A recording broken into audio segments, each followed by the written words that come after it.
My name is Amy Lytle, and I had a very bad week.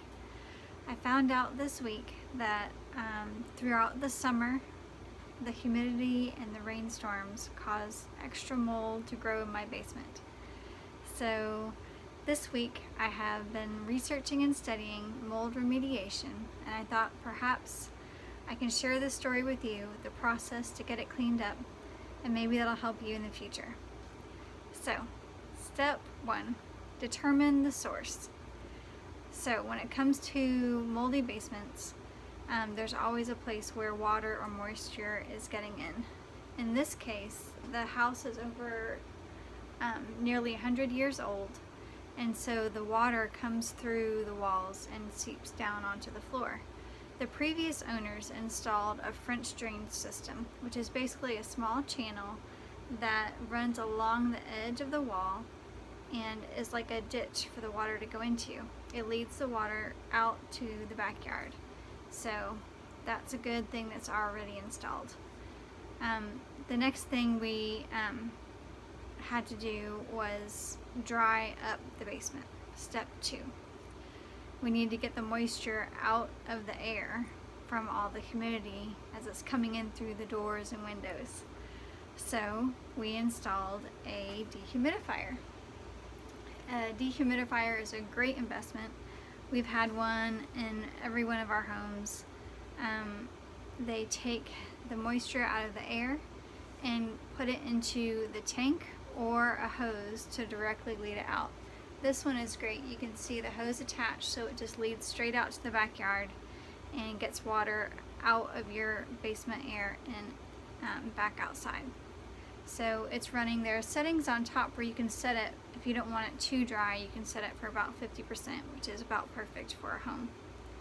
So step 1, determine the source. The water's coming through the walls and through the doors and windows. Step 2, dry it up. Dehumidifier. We have those two down. The next step is not so fun. It's clean it up. For cleaning up, you need protective equipment. And so that would be safety goggles, a respirator, gloves for the chemicals, and you also would be best to wear old clothing or something that can be washed, because you're going to be spreading a lot of these spores around, and you want to make sure you clean it up. So the next thing you'll use is a cleaning product like this, borax.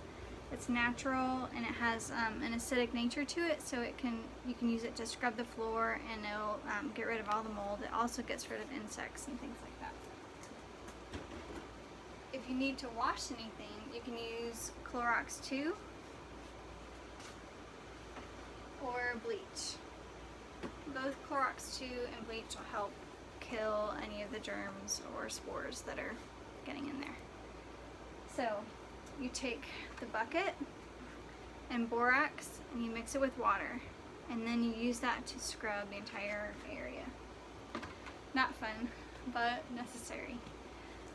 The other thing that you need to do in this process is get rid of any cardboard, paper.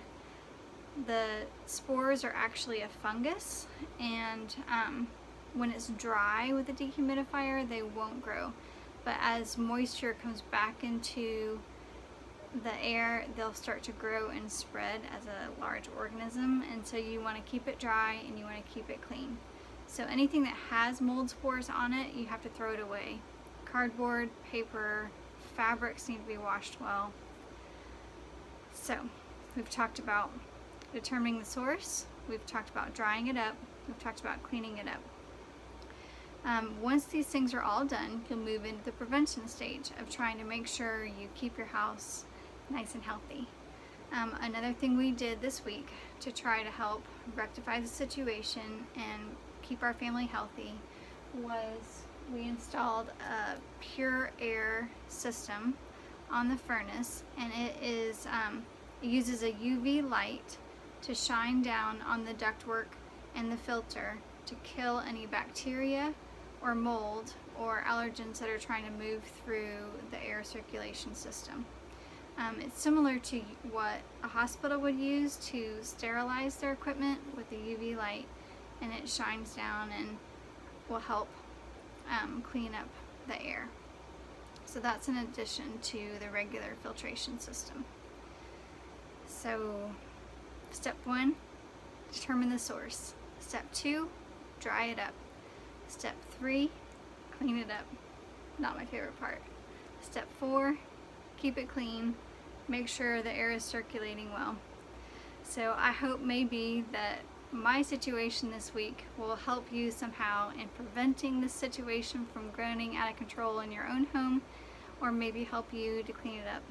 So thanks for watching, and feel free to comment or send me any suggestions you might have. Thanks, bye.